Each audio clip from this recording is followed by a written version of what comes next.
top-secret project that within a matter of a couple of years, we had made nuclear weaponry possible. We had made nuclear power possible. I mean, people forget about that. Never mind the fact that President Obama said that this sort of scientific might must be matched by moral might. The clear implication being, of course, that dropping an atomic bomb was not moral. The use of nuclear weapons was not moral. He did not apologize. No apologies necessary. Did not apologize. And the Obama administration needs you to know that. But I'm going to surprise a lot of people here in this audience. I believe that President Obama was absolutely correct to go to Hiroshima. In fact, I think he should have visited Nagasaki as well. I think President Obama was actually wrong in not apologizing to the people of Hiroshima, in not apologizing to the people of Japan. Look, 146,000 people were killed in Hiroshima, tens of thousands more 3 days later in Nagasaki. President Obama must apologize for the actions of a Democratic president. He needs to be called to account for the Democrat who killed 146,000 Japanese in Hiroshima. In fact, I believe President Obama needs to use the remainder of his term in office to apologize to more victims of Democrats throughout history. I think President Obama needs to go to a memorial to the victims of the Trail of Tears. After all, the founder of the Democratic Party, Andrew Jackson, was the one who launched the Indian removal policy in the first place, so that his successor, Martin Van Buren, who was actually the president who oversaw the actual Trail of Tears removal, it sort of started with birth control would be any man got this train moving here. All right. It was Andrew Jackson, the founder of the Democratic Party, who believed that Native Americans were savages, that were actually sort of subhuman. I think President Obama needs to apologize for that Democrat. Moreover, I think President Obama needs to, in his final few months in office, apologize to the victims of slavery. And in fact, I think President Obama needs to make a pledge for reparations to be paid only by Democrats, as it was, in fact, Democratic Party politicians and Democratic presidents who supported and who fought a bloody war, the bloodiest in American history, to preserve the institution of slavery. The Republican Party was founded in 1848 with the express purpose of abolition, of abolishing slavery. The first president, Abraham Lincoln, of the Republican Party, is widely considered the greatest in American history. Why? Because he freed the slaves. And the amendment that did it, the amendment to the Constitution, the 13th Amendment, passed with 100% Republican support. Just 23% of Democrats in Congress supported the 13th Amendment. The 14th Amendment, which is still used today to provide equal rights to all people, was supported by 94% of Republicans. Not one single Democrat supported it. President Obama needs to apologize for the institution of slavery. He needs to apologize to the Democrats, or for the Democrats, who enabled this horrific policy. And how about the days of Reconstruction? How about the victims of the Ku Klux Klan? President Obama needs to apologize to the victims of the KKK, the mass lynchings of African Americans, newly freed slaves, and Republicans throughout the late 1860s and into the 1870s. In fact, the Ku Klux Klan was the militant arm of the Democratic Party. When the Klan was essentially reborn with the film Birth of a Nation, which, by the way, was directed by a lifelong Democrat, Nathaniel Bedford Forrest, the third or fourth or fifth, was its grand dragon. He had a very famous quote in Klan magazine, or whatever they called it back then, that my granddaddy was a Democrat. His daddy was a Democrat. His daddy before him always voted Democrat. My great-great-great-granddaddy founded the KKK. Flash forward a couple more years. Oh, and by the way, I think President Obama needs to apologize to all of the Democrats who, throughout the teens of the last century, opposed women's suffrage. Once again, a Republican issue. Once again, the radical Republicans, the progressives in the Republican Party, were fighting for women's suffrage. Democrats weren't. I think President Obama needs to apologize to those women and their ancestors, Elizabeth Cady Stanton, Susan B. Anthony, the women who were systematically denied the franchise by Democrats.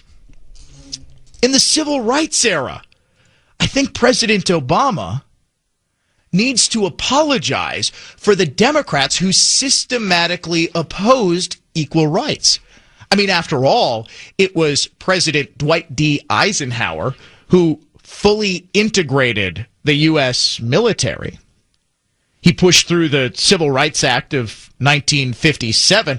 And by the way, one of his biggest opponents on civil rights in the 1950s, Lyndon B. Johnson, who was the Senate Majority Leader at the time, he had been a segregationist throughout his entire adult life. Then, of course, he recognized that if he ever wanted to run for president, hey, there were a whole lot of black voters down in the South, an area that he needed to basically control if he wanted to win the presidency. So he actually changed his mind at the last second, supported the 1957 Civil Rights Act. The 64 Civil Rights Act, supported by a higher percentage of Republicans than Democrats in both houses of Congress. 80% of Republicans, 63% of Democrats in the House voted in favor. 82% in the Senate, Republicans, 69% of Democrats voted for it.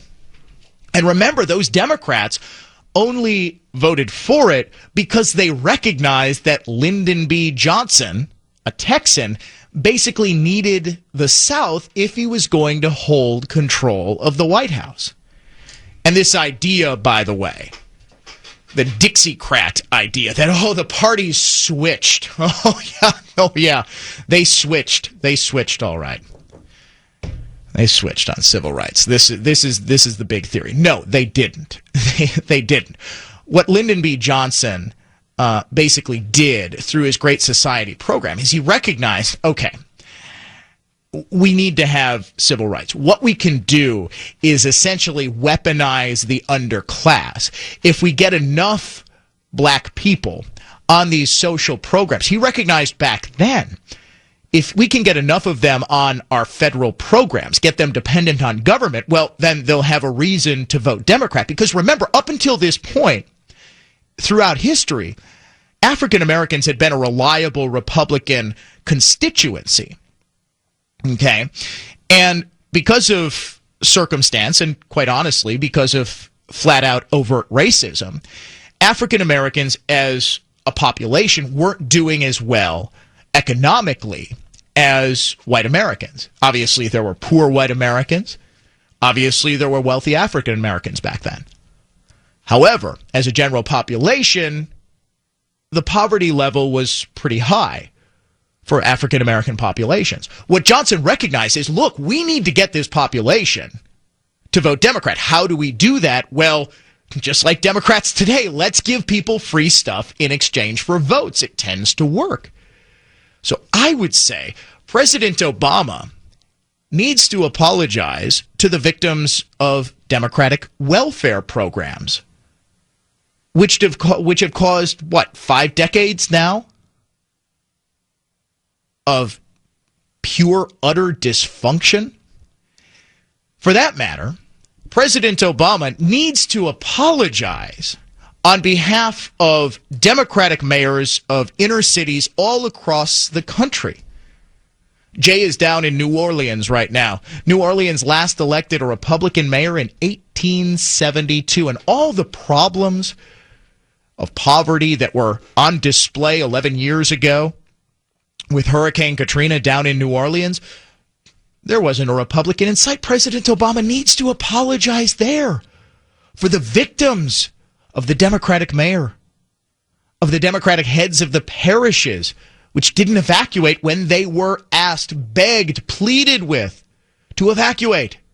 When George W. Bush urged the Democratic governor to issue a state of emergency as this massive hurricane approached, and she didn't.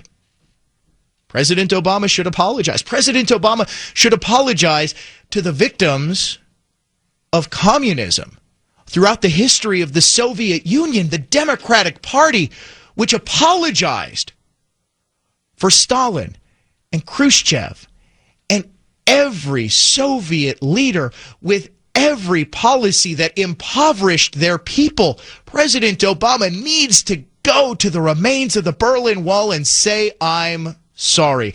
You see, President Obama could spend the rest of his term in office apologizing for the evils of Democratic presidents. But one thing you'll never hear in all of the coverage of the visit to Hiroshima was that the atomic bomb, the great evil that proves the United States is a wicked nation for so many liberals, was dropped, was ordered by a Democratic president. In all seriousness, folks, there is nothing for the United States to apologize for with respect to Hiroshima. War is hell. War has always been hell. The Japanese prime minister said that they would fight to the last man, and, they proved it. Years after World War II had ended, there were still Japanese soldiers on far-flung islands throughout the Pacific, still fighting, still looking for American troops who had long since abandoned their positions because the war had ended. The policy of the Japanese was to fight till the last man. In that Washington Post article I read, they were conscripting slave labor of conquered peoples in Korea. The rape of Nanking was one of history's great atrocities.